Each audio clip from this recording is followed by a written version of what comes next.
आपका नाम क्या है? मेरा नाम मुनिंद्र सिंह है। मुनेंद्र जी, आप अभी एक घटना बता रहे थे कि शाम में जब आप हम लोग के साथ वहाँ थे जंतर मंतर पे, तो क्या हुआ? कल शाम को मैं 4 बजे के समथिंग गया था और 5 बजे के समथिंग इन्होंने सबने मुझे घसीट के, कुछ टीचर थे और 7 से 8 स्टूडेंट थे, कुल मिला के 14-15 लोग थे, उन सबको डीटीसी की बस में बंद किया और ज़बरदस्ती ले गए। पहले तो पूरी दिल्ली में घुमाया, फिर उसके बाद एतमादपुर थाने पर खड़ी करके 8:30 बजे के समथिंग बस, और फिर उसके बाद 9 बजे जाने ही नहीं दे रहे थे। फिर 9 बजे के समथिंग कोई आया, बोला कि अपना अपना नाम लिख दो, फिर छोड़ रहे हैं। फिर भी नहीं किया। फिर 10 साढ़े 10 के समथिंग, 11 के समथिंग कोई आया, उन्होंने बोला कि अपना अपना आधार कार्ड दो, फिर छोड़ रहे हैं। फिर आधार कार्ड सबने अपना अपना दिया और जिसके पास नहीं था किसी ने घर से मंगाया कैसे भी, और देने के बाद फिर लगभग 12 बजे के समथिंग और ये नोटिस इशू कर दिया और बोला कि वो कर दीजिए, कल आपको आना है वही कनाट प्लेस में 2 बजे के समथिंग। तो ये जो आप बोल रहे हैं, ये सेम बात अभी खान सर तक भी पहुँच रही है।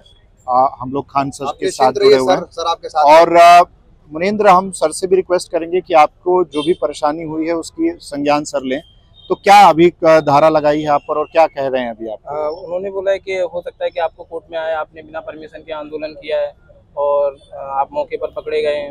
ऐसा तो कुछ गलत किया नहीं है, मौके पर पकड़े गए। सर से, खान सर से क्या रिक्वेस्ट करेंगे आप? सर से मैं यही बोलूँगा कि जैसे लोगों के साथ गलत हो रहा है उसमें भी मतलब सबके साथ सही हो और लोगों को मतलब न्याय मिले। जिस तरीके से लोगों को पकड़ पकड़ कर ले जा रहे हैं, घसीट घसीट के ले जा रहे हैं, किसी को खड़ा तक नहीं होने दे रहे, बात नहीं करने दे रहे हैं, तुमको परमिशन नहीं यहाँ खड़े होने की, ये बहुत सारी चीज़ें बोल रहे हैं। और उसी के खिलाफ सर भी आए आगे और वो जो चीज़ें चल रही हैं उसके साथ खड़े रहें। तो सर तो हमेशा से खड़े हैं, लेकिन चूंकि बच्चे बहुत सारे ऐसे हैं जिनको आइडिया नहीं होता कि ये सारे प्रोसेस क्या होते हैं, तो कम से कम पुलिस एक बढ़िया संदेश ये दे सकती थी कि समझा सकती थी कि देखो बेटा, ये तुम लोग जो कर रहे हो मतलब एक रजिस्टर्ड वे में करते तो ज्यादा बेहतर, समझा के बता सकते। अच्छा, एक बात मैं सर जानना और कह रहे थे कि ऊपर से आदेश हम कुछ नहीं कर सकते हैं। नहीं, एक चीज मैं जानना चाहूंगा कि जैसे जलियांवाला बाग में जब गोली चला था ना, तो कहा नहीं गया था कि गोली चलाना है?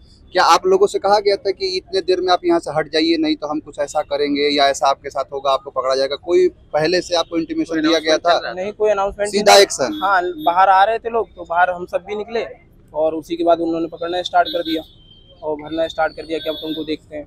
अच्छा, मतलब जलियांवाला बाग जैसे हुआ था कि मतलब वो इंटेंशनली था कि अब तुमको देखते हैं।